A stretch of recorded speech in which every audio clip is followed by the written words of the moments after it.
ಇನ್ನು ಕಾಂಗ್ರೆಸ್ ಪಕ್ಷದಲ್ಲಿ ಡಿಸಿಎಂ ಗಲಾಟೆ ಸದ್ಯಕ್ಕಂತೂ ಮುಗಿಯುವಂತ ಲಕ್ಷಣಗಳು ಕಾಣಿಸ್ತಾ ಇಲ್ಲ. ಯಾಕಂದ್ರೆ ಈಗಾಗಲೇ ನೇರವಾಗಿ ಎಐಸಿಸಿ ಅಧ್ಯಕ್ಷ ಮಲ್ಲಿಕಾರ್ಜುನ್ ಖರ್ಗೆ ಅವರೇ ಯಾವುದೇ ಕಾರಣಕ್ಕೂ ಡಿಸಿಎಂ ವಿಚಾರ ಪ್ರಸ್ತಾಪನೆ ಮಾಡಬಾರ್ದು ಅಂತ ಹೇಳ್ತಾ ಇದ್ದಾರೆ. ಅತ್ತ ಲೋಕಸಭಾ ಚುನಾವಣೆ ಸಂದರ್ಭದಲ್ಲಿ ಇದೆಲ್ಲವೂ ಕೂಡ ಅಪ್ರಸ್ತುತ ಅಂತ ಹೇಳಿ ಇನ್ನೂ ಒಂದು ದಿನ ಕಳೆದಿಲ್ಲ. ಅದಾಗಲೇ ಸಚಿವ ರಾಜಣ್ಣವರು ನೇರವಾಗಿ ಡಿಸಿಎಂ ಮಾಡಿದ್ರೆ ಒಳ್ಳೆಯದು. ನಮ್ಮ ಸಲಹೆಗಳನ್ನು ಈಗಾಗಲೇ ನಾವು ಹೇಳಿದ್ದೀವಿ. ಹೈಕಮಾಂಡ್ಗೆ ಬಿಟ್ಟಂಥ ವಿಚಾರ, ಹೈಕಮಾಂಡ್ ಇದನ್ನು ಪರಿಗಣಿಸಿದ್ರೆ ಲೋಕಸಭಾ ಚುನಾವಣೆಯಲ್ಲಿ ಒಳ್ಳೆಯದಾಗತ್ತೆ ಅಂತ ನೇರವಾಗಿಯೇ ಒಂದು ಮಾತನ್ನು ಹೇಳಿದ್ರು.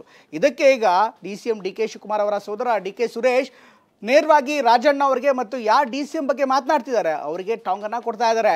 ಎಲ್ಲೋ ಒಂದು ಕಡೆಗೆ ಮಲ್ಲಿಕಾರ್ಜುನ್ ಖರ್ಗೆ ಅವ್ರಿಗೇನೆ ಇವರು ಇಡಿಸು ಮುಡಿಸು ಮಾಡ್ತಾ ಇದ್ದಾರೆ ಅನ್ನುವಂಥ ಮಾತನ್ನು ಕೂಡ ಇದೇ ವೇಳೆ ಹೇಳ್ತಿದ್ದಾರೆ. ಹಾಗಾದರೆ ಕಾಂಗ್ರೆಸ್ ಮನೆಯಲ್ಲಿ ಈ ಡಿಸಿಎಂ ಲಡಾಯಿ ಯಾವ ರೀತಿ ನಡೀತಾ ಇದೆ ನೋಡ್ಕೊಂಬೋಣ ಬನ್ನಿ.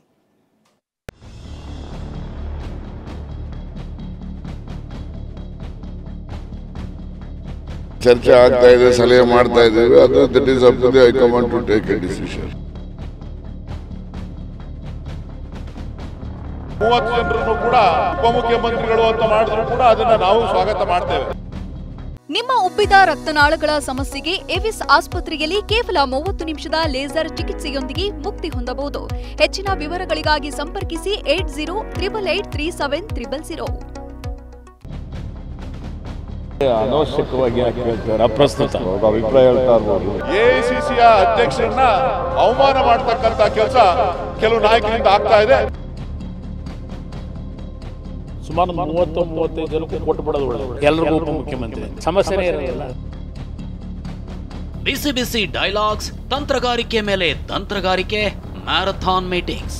ಅದ್ಯಾಕೋ ಹೆಚ್ಚುವರಿ ಡಿಸಿಎಂ ಆಯ್ಕೆಯ ವಿಚಾರ ಮತ್ತಷ್ಟು ತಾರಕಕ್ಕೇರ್ತಿದೆ. ರಾಜ್ಯ ಕಾಂಗ್ರೆಸ್ ಉಸ್ತುವಾರಿ ರಣದೀಪ್ ಸಿಂಗ್ ಸುರ್ಜೇವಾಲಾ ರಾಜ್ಯಕ್ಕೆ ಬಂದು ಹೆಚ್ಚುವರಿ ಡಿಸಿಎಂ ಆಯ್ಕೆಯ ಟಾಪಿಕ್ಗೆ ಮತ್ತಷ್ಟು ಗರಂ ಮಸಾಲೆ ಸೇರುವಂತೆ ಮಾಡಿದ್ರು. ನೇರವಾಗಿ ಅವರೇ ಸಚಿವರಿಂದ ಡಿಸಿಎಂ ಬೇಡಿಕೆ ಆಲಿಸಿದ ಮೇಲೆ ಹೆಚ್ಚುವರಿ ಡಿಸಿಎಂ ವಿಷಯಕ್ಕೆ ಮತ್ತಷ್ಟು ಕಾವು ಬಂದಿದೆ. ಸುರ್ಜೇವಾಲಾ, ಎಐಸಿಸಿ ಅಧ್ಯಕ್ಷ ಮಲ್ಲಿಕಾರ್ಜುನ ಖರ್ಗೆ ಕೂಡ ಇದನ್ನ ಬಹಿರಂಗವಾಗಿ ಚರ್ಚೆ ಮಾಡಬೇಡಿ ಅಂದ ಮೇಲೂ ಮಾತುಗಳ ದಾಳ ಉರುಳುತ್ತಲೇ ಇದೆ.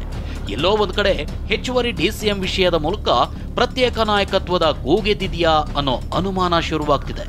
ಇವತ್ತು ಕೂಡ ದೆಹಲಿಗೆ ವಿಮಾನ ಹತ್ತಿರೋ ಕೆಎನ್ ರಾಜಣ್ಣ ತಮ್ಮ ಹಕ್ಕು ಎಂಬಂಥ ದಾಟಿಯಲ್ಲಿ ಡಿಮ್ಯಾಂಡ್ ಇಟ್ಟಿದ್ದಾರೆ.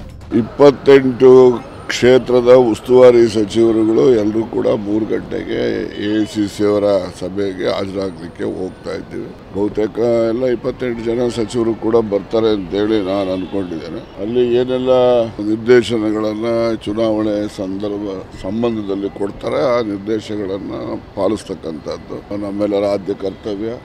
ಹೀಗಾಗಿ ಎಲ್ಲ ಸಚಿವರುಗಳು ಕೂಡ ಓಡ್ತಾ ಇದ್ದೀವಿ. ಒಂದು ಸಭೆ ಏರ್ಪಡಿಸಿರ್ತಕ್ಕಂಥ ಹಿನ್ನೆಲೆಯಲ್ಲಿ ನಾವು ಹೋಗ್ತೇವೆ. ಆಯ್ತಲ್ಲ, ಚರ್ಚೆ ಆಗ್ತಾ ಇದೆ, ಸಲಹೆ ಮಾಡ್ತಾ ಇದ್ದೀವಿ. ಅದು that is up to the high command to take a decision.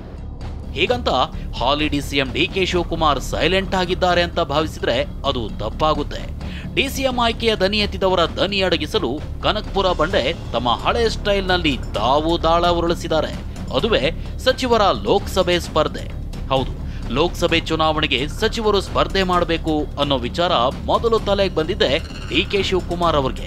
ಯಾವೆಲ್ಲ ನಾಯಕರು ಡಿಸಿಎಂ ಆಯ್ಕೆಯ ಮಾತನಾಡ್ತಿದ್ದಾರೋ ಅವರ ಹೆಸರೇ ಲೋಕಸಭೆ ಚುನಾವಣೆಗೆ ಸ್ಪರ್ಧೆ ಮಾಡೋ ಪಟ್ಟಿಯಲ್ಲಿ ತೂರ್ಕೊಂಡಿದೆ. ಅಕಸ್ಮಾತ್ ಸಚಿವರ ಸ್ಪರ್ಧೆಗೆ ಹೈಕಮಾಂಡ್ ಸೂಚಿಸಿದ್ರೆ ಡಿ.ಕೆ. ಶಿವಕುಮಾರ್ ಒಂದು ಹೆಜ್ಜೆ ಗೆದ್ದಂತೆಯೇ ಲೆಕ್ಕ. ಡಿಸಿಎಂ ಮಾಡಿ ಅಂತ ಆಗ್ರಹಿಸ್ತಿರೋ ಸಚಿವರು ತಾವೇ ಅಖಾಡಕ್ಕಿಳಿದ್ರೆ ಲೋಕಸಭೆ ಚುನಾವಣೆ ಗೆಲ್ಲಲೇಬೇಕು. ತಾವೇ ಗೆಲ್ಲದೆ ಹೋದ್ರೆ ಡಿಸಿಎಂ ಆಯ್ಕೆಯ ಡಿಮ್ಯಾಂಡ್ ಇಡಲು ಯಾವುದೇ ನೈತಿಕ ಆಸ್ಪದ ಇರೋದಿಲ್ಲ. ಅಕಸ್ಮಾತ್ ಗೆದ್ದು ದೆಹಲಿಗೆ ಹೊರಟ್ರೆ ರಾಜ್ಯ ರಾಜಕಾರಣದ ಆಸೆಯನ್ನೇ ಬಿಡಬೇಕಾಗುತ್ತೆ. ಹೀಗಾಗಿ ಸಚಿವರ ಸ್ಪರ್ಧೆ ಎಂಬ ದಾಳದ ಮೇಲೆ ಡಿಸಿಎಂ ಆಯ್ಕೆಯ ವಾರ್ಗೆ ಹೊಸ ರೂಪ ಬರಬಹುದು. ಹೀಗಾಗಿಯೇ ಸಂಸದ ಡಿ.ಕೆ. ಸುರೇಶ್ ಇದು ಮಲ್ಲಿಕಾರ್ಜುನ ಖರ್ಗೆಗೆ ಮಾಡ್ತಿರೋ ಅವಮಾನ ಅಂದಿದ್ದಾರೆ. ಎಐಸಿಸಿಯ ಅಧ್ಯಕ್ಷರು ನಮ್ಮ ರಾಜ್ಯದವರೇ ಆಗಿರೋದ್ರಿಂದ ಎಲ್ಲೋ ಒಂದ್ ಕಡೆ ಕೆಲವರಿಗೆ ನಮ್ಮ ಅಧ್ಯಕ್ಷರಿಗೆ ಎಐಸಿಸಿ ಅಧ್ಯಕ್ಷರಿಗೆ ಇರ್ಸು ಮುರ್ಸು ಮಾಡಬೇಕು ಅಂತಕ್ಕಂಥ ಭಾವನೆ ಇದೆ. ಇದು ಡಿ.ಕೆ. ಶಿವಕುಮಾರ್ ಅವರ ಪ್ರಶ್ನೆ ಅಲ್ಲ. ಡಿ.ಕೆ. ಶಿವಕುಮಾರ್ ಅವರು ಅಧ್ಯಕ್ಷರಾಗಿ 5 ಜನ ಕಾರ್ಯಾಧ್ಯಕ್ಷರ ಜೊತೆ ಕೆಲಸ ಮಾಡಿದ್ದಾರೆ. 30 ಜನರನ್ನು ಕೂಡ ಉಪಮುಖ್ಯಮಂತ್ರಿಗಳು ಅಂತ ಮಾಡಿದ್ರು ಕೂಡ ಅದನ್ನ ನಾವು ಸ್ವಾಗತ ಮಾಡ್ತೇವೆ. ಆದ್ರೆ ಇವತ್ತು ಪ್ರಶ್ನೆ ಎಐಸಿಸಿಯ ಅಧ್ಯಕ್ಷರನ್ನ ಅವಮಾನ ಮಾಡತಕ್ಕಂತ ಕೆಲಸ ಕೆಲವು ನಾಯಕರಿಂದ ಆಗ್ತಾ ಇದೆ. ಅದು ಆಗ್ಬಾರ್ದು. ಒಂದ್ ಕಡೆ ಸಚಿವ ರಾಜಣ್ಣ ಡಿಸಿಎಂ ಮಾಡಿದ್ರೆ ಒಳ್ಳೆಯದು ಅಂತ ಹೇಳ್ತಿದ್ದಾರೆ. ಮತ್ತೊಂದೆಡೆ ಡಿಸಿಎಂ ವಿಚಾರ ಅಪ್ರಸ್ತುತ, ಆ ರೀತಿ ಏನೂ ಇಲ್ಲ ಅಂತ ಈಶ್ವರ್ ಖಂಡ್ರೆ ಹೇಳಿದ್ದಾರೆ. ಡಿಸಿಎಂ ಬಗ್ಗೆ ಏನೋ ಚರ್ಚೆ ಇದೆ ಸರ್. ನೋಡಿ ಅನವಶ್ಯಕವಾಗಿ ಯಾಕೆ ಹೇಳ್ತಾರೆ ಅಪ್ರಸ್ತುತ. ಕಾಂಗ್ರೆಸ್ನಲ್ಲಿ ನಡೀತಿರೋ ಡಿಸಿಎಂ ಫೈಟ್ಗೆ ಮಾಜಿ ಸಿಎಂ ಕುಮಾರಸ್ವಾಮಿ ವ್ಯಂಗ್ಯವಾಡಿದ್ದಾರೆ. ಕಾಂಗ್ರೆಸ್ ಯಾರ್ದೋ ದುಡ್ಡಲ್ಲಿ ಎಲ್ಲಮ್ಮನ್ ಜಾತ್ರೆ ಮಾಡ್ತಿದೆ, ಜಾತಿಗೊಂದು ಡಿಸಿಎಂ ಸ್ಥಾನ ಕೊಟ್ಟುಬಿಡಿ, 30ರಿಂದ 35 ಜನಕ್ಕೂ ಡಿಸಿಎಂ ಸ್ಥಾನ ಕೊಡೋದು ಒಳ್ಳೆಯದು, ಆಗ ಪ್ರತಿನಿತ್ಯ ಈ ರೀತಿಯ ಗೊಂದಲ ಇರಲ್ಲ ಅಂತ ಲೇವಡಿ ಮಾಡಿದ್ದಾರೆ. ಕಾಂಗ್ರೆಸ್ನಲ್ಲಿ ಇಷ್ಟೊಂದು ಅವರೇನು ಮಂತ್ರಿಗಳು ಪ್ರತಿ ಜಾತಿಗೊಂದೊಂದು ಕೊಡಬೇಕು ಅಂತ ಹೇಳ್ತಾ ಇದ್ದಾರೆ, 4 ಜನವೋ 5 ಜನವೋ ಉಪಮುಖ್ಯಮಂತ್ರಿಗಳು ಬೇಕು ಅಂತ.